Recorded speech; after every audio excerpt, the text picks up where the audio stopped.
पहा नवीन एपिसोड्स एकदम add free.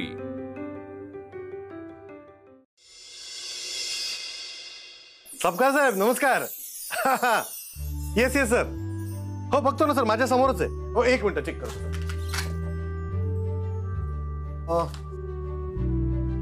Sir. Sir मी 2 मिनिटात फोन करू तुम्हाला? हा सर मी करतो सर। Thank you sir, thank you. हो पेपर कुठे केले? अरे हॅलो, हा कालसेकर साहेब नमस्कार। आज भेटायचंय कशाला? मी म्हटलं ना, अहो मी गुरुवारचं सांगितलेलं तुम्हाला। अरे गुरुवारच आहे आज। हो हो हो मी सांगितलेलं, पण कालसेकर साहेब आज नाही जमणार, आपण उद्या जाऊया। हा मी फोन करतो। Okay okay. वहिनी नाश्ता आण ना प्लीज। अरे अच्छा के सर नमस्कार। हा हा आत्ताच सबका सरांची बोलतो। अच्छा नोट करायचं का? एक मिनिट, मी एक मिनिट सर, पेन द्या पेन। हा पेन घ्या, पॅड घ्या, इथे बस शांतपणे बस। के सर एक मिनिट होल्ड करा। हा सर बोला। हा सर जी sir. Okay sir okay okay. वहिनी हे घे। अहो तुम्हाला नाश्ता आणू? हा नाही नाही, मला हवा असेल तेव्हा घेईन मी आता गडबडीत आहे। बर। वहिनी वहिनी, अरे वा, घरात 5 लाख आले तर ऐश्वर्या राय सकाळपासूनच रेडी आहे का? शिल्पी तू पण ना। नाही पण छान। अगं आज देवळात जायचंय ना, म्हणून गजरा घातला। आणि एवढी चांगली गोष्ट आहे तर देवळात जाऊन देवाचं दर्शन नको का घ्यायला? अगं देवळात सप्ताह चालू आहे, संध्याकाळी मी पण जाणार आहे। आई चल, झालं ना, रेडी झालीस ना, चल लवकर। तुला माहिती आहे शिल्पी, आज मयू ही माझ्या बरोबर देवळात येते। ज्युनियर ऐश्वर्या राय। हा वहिनी ऐक ना, मला जरा एक्स्ट्रा काढून दे ना प्लीज। आत्या, आम्हाला तर मंदिरात जायचंय ग। अगं देव काय देवळात फक्त पुढची 15 मिनिटच असणार आहे का? मी देते करून। हा मयू जा ना जरा, बाळा खुर्ची घेऊन ये ना। आई यार, हॅलो हा, अरे पारकर मी तुला सांगितलेलं आपल्याला मोजणी करायची ना, मग ते कालसेकर फोन करतायत। हा बघ जरा त्याचं काय झालं ते। हॅलो काय याचं सकाळपासून चालू आहे? सारखा फोन फोन फोन, आत बाहेर कठीण। अगं वहिनी लिटरली केस ओढलास तू। शिट। अगं काय वहिनी, तुला नव्हतं करायचं, सांगायचं ना की नाही इच्छा माझी म्हणून। मी तुला काही सांगितलं ना की बरोबर उशीर होत असतो, स्वतःहून नट्टापट्टा करायला गेला की अजिबात वेळ जात नाही तुझा। अगं चुकून झालं माझ्याकडनं। काय चुकून वहिनी, प्लीज। हा तू बस, मी देते करून। नाही नाही काही गरज नाही, तुझा आपली देवळात, मी माझं मी प्लकरनी करून घेते। शिल्पी अगं असू दे। आई चल, ती जा म्हणते ना, चल जाऊया। बरं तू खुर्ची ठेव, मी माझी पर्स घेऊन आले।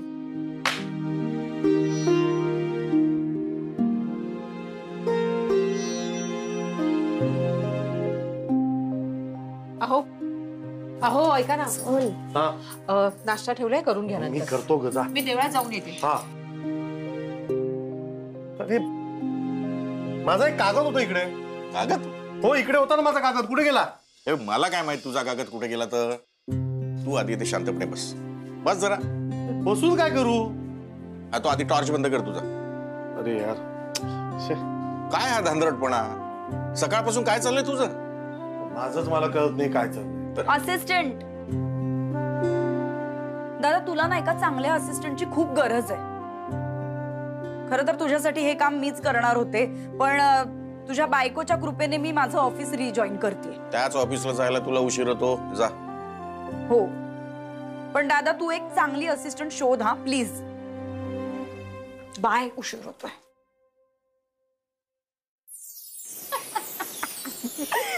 आत्याने ना सिनेमातच काम करायला हवं। ओव्हर ऍक्टिंगची दुकाने नुसती। काय म्हणे वहिनी, एक्स्ट्रा केस उपटला तू माझा लिटरली। फटका दिला पाहिजे। आत्तू आहे ना, आणि आत्तू बद्दल असं बोलतो का आपण? आणि आता तू जे काही करत होती ती ऍक्टिंगच होती ना? पण तू का हसतेस ग एवढी? आज ना मी खूप आनंदात आहे. आई, आता हे तुझं अति होते हा. म्हणजे तो फक्त आणि फक्त योगायोगच होता. म्हणजे बघ, आपण असे पैसे ठेवले आणि वरून नाणं पडलं. देव कशाला पाडेल ते? काही पण विचार करत असतेस ग. हे बघ मयूर, तुझ्या दृष्टीने तो योगायोग असेलही, पण ते नाणं जेव्हा त्या तबकात पडलं ना, बस तेव्हापासून मी खूप खुश आहे. का माहितीये? कारण ते नाणं मला अंजली वहिनींनी शकून म्हणून दिलं होतं. आई, त्या पैशाचं महत्व तेव्हाच संपलं जेव्हा बाबांनी ते 5,000 रुपये तुला परत केले.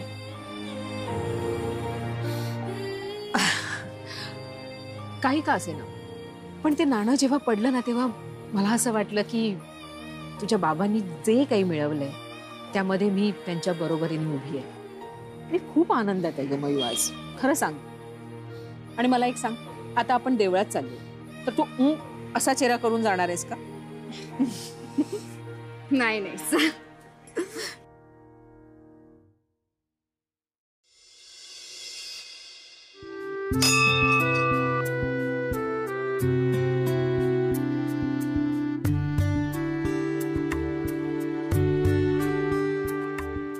देवा, तुझ्याकडे येणाऱ्या प्रत्येकाकडे तुझं लक्ष असतं असं माझी आई मला सांगते. पण मग माझ्या आईलाच तू पूर्णतः इग्नोर केलंयस का? तुला दिसतंय ना, ती कशातही खुश होते. लोक तिचा फायदा घेतात आणि तिला कळतही नाही. मी तर नाही समजू शकत तिला. तूच काहीतरी कर आणि प्लीज तिला हे सगळं कळू दे.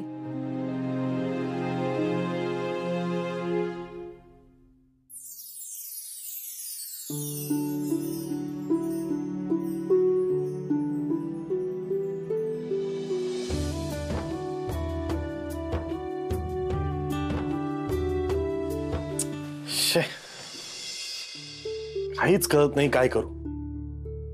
आधी प्रोजेक्टचे डॉक्युमेंट्स तयार करू का के साहेबांना फोन करून त्यांच्याशी डिस्कशन करू? त्या पांड्यालाही फोन करायचा एनओसी साठी.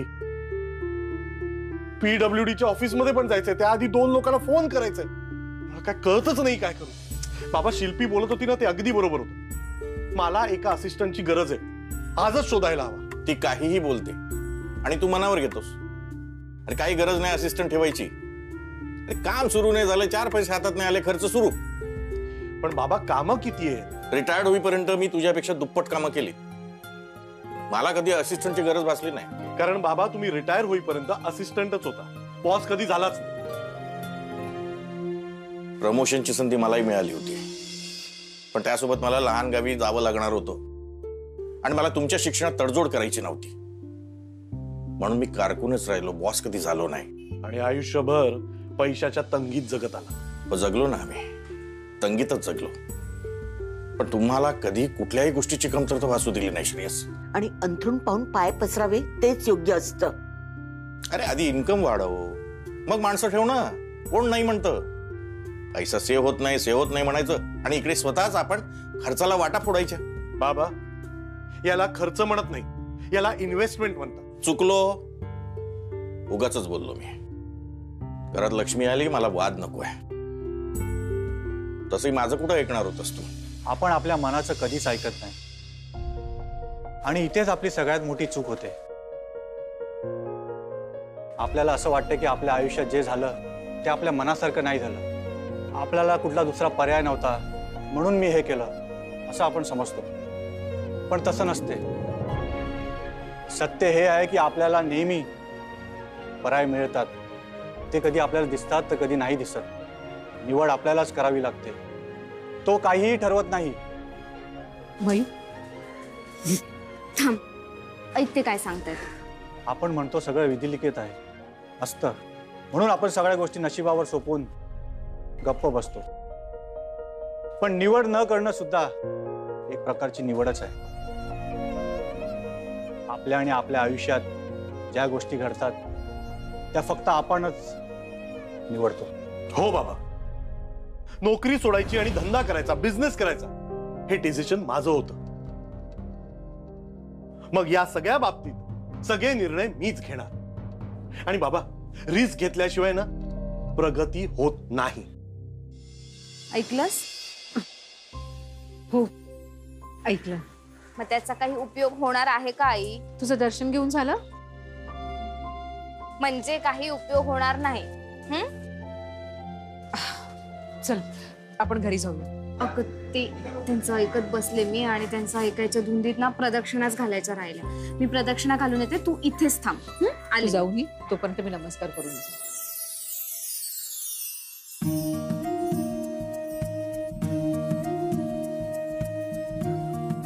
नमस्कार करते.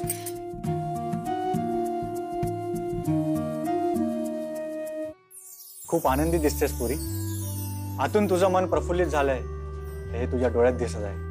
हो बाबा, आज खरंच मी खूप आनंदात आहे. यांचा ना बिझनेस सुरू झालाय आणि आमचं ऑफिस सुद्धा झालंय आणि महत्वाचं म्हणजे यांना महत्वाचं कॉन्ट्रॅक्ट सुद्धा मिळालंय. शंभो हर हर. बाबा, आता लवकरच आमचं स्वप्नांचं घर होणार आणि घर हे बांधणार. घर होणार, तू बांधणार, तूच.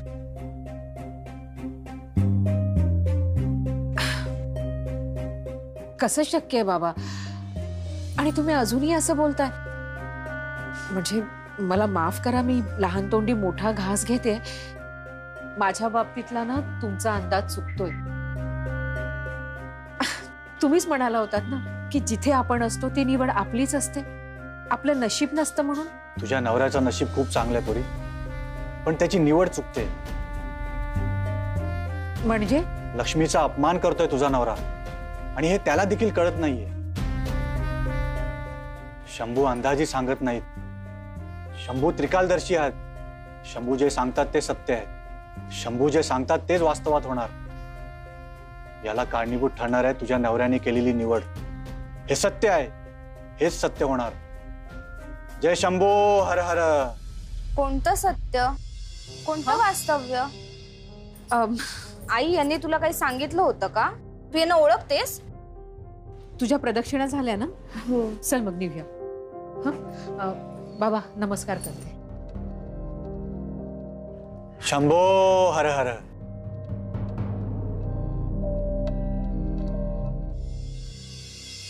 बाबा, तुम्ही जे सांगितलं तर शक्य नाही होणार. हर हर महादेव. शंभो हर हर. आई हा? चल. हो. नाव काय तुझं? प्रभंजन वर्धमान करकोटकर. अच्छा. नाव नाही, नामावली. याच्या आधी असं काही काम केलंयस का? त्याचं काही टेन्शन नाही. अच्छा, म्हणजे एक्सपिरियन्स आहे तर? माझ्या मित्राला आहे आणि मी त्याचं काम पाहिलंय, त्यामुळे मला पूर्ण माहिती आहे. तो पण दलालीच करतो ना. दलाली? व्हॉट दलाली? दलाली म्हणजे हेच. आता म्हणजे हे काम म्हणजे दलालीच ना, जागेची दलाली. नाही, माहिती आहे म्हणजे काय माहिती आहे? हेच, याची जागा त्याला द्यायची आणि मधल्यामध्ये मला ऐकायची. तू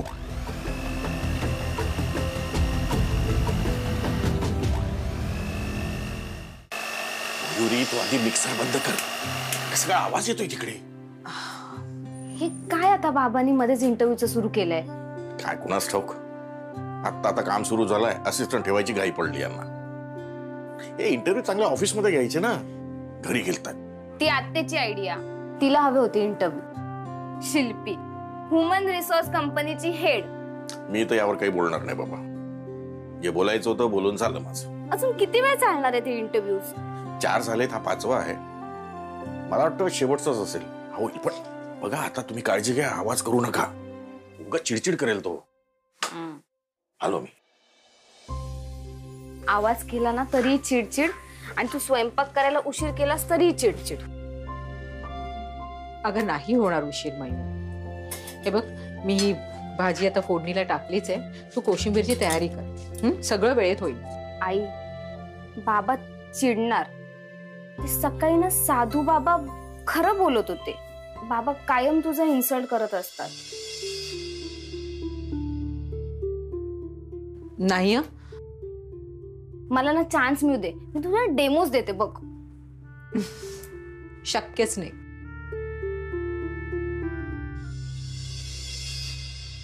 एक धड माणूस सापडत नाही. छे. म्हणजे त्या कोणाकडेही बघून असं वाटत नव्हतं की त्यांना यातली काही अक्कल आहे, आणि एक्सपिरियन्स तर अजिबातच नव्हता कोणाला. 2 शब्द धड बोलता येत नव्हते, बोबडी वळत होती.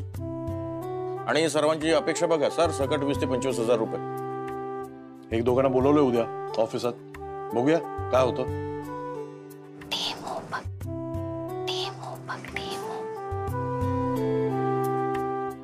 बाबा, तुम्ही एवढी मेहनत का घेताय? आपल्या घरीच असिस्टंट आहे ना. होती, आता मी माझी नोकरी सोडणार नाहीये. अगं, मी तुझ्याबद्दल बोलतच नाहीये, मी आईबद्दल बोलते. ठीक आहे का बाबा, आईसारखी मेहनत करणारी, प्रामाणिक आणि जीव ओतून काम करणारी असिस्टंट तुम्हाला बाहेर कुठेच मिळणार नाही.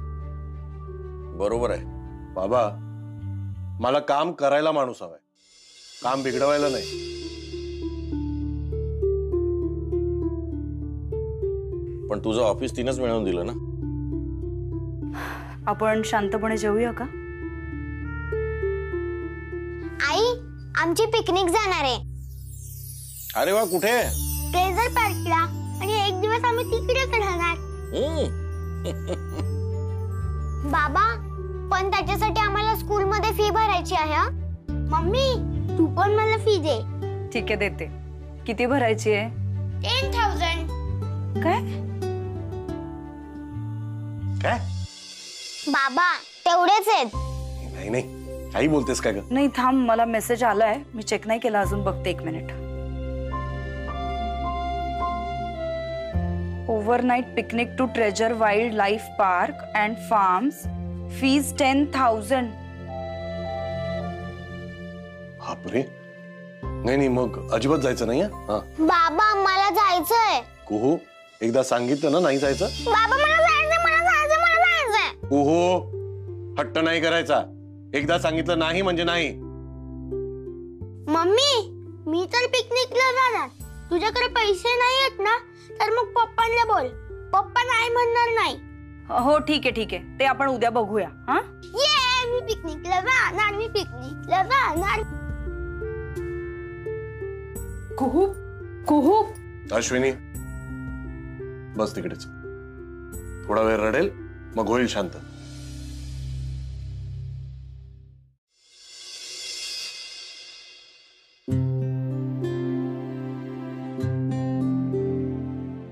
रडून रडून झोपली ती.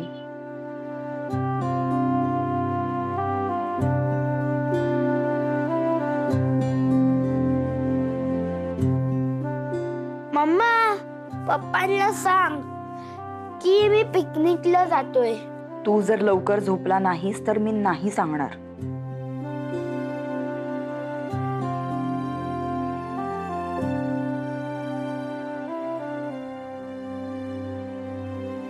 मयू,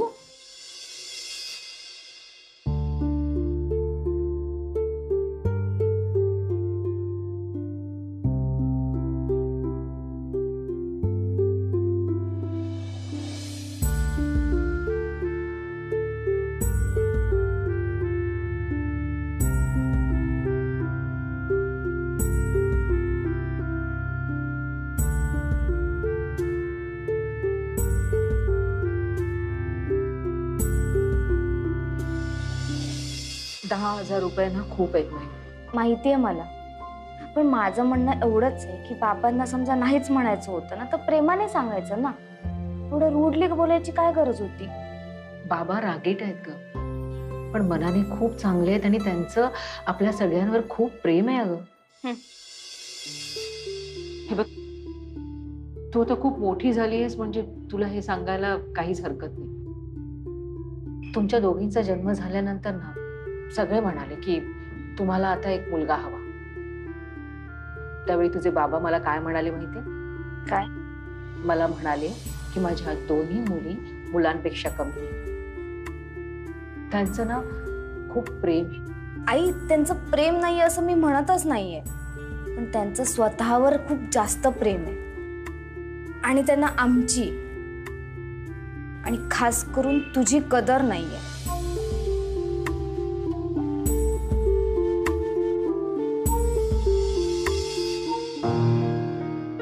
बेट लावतेस माझ्याशी? तू बेट लावतेस हर्षित? अजिबात नाही. उलट तुला दाखवून देईन की तुझे बाबा जसे तुला वाटतायत ना तसे नाही आहेत ते. बरं, बघूया. लागली बेट.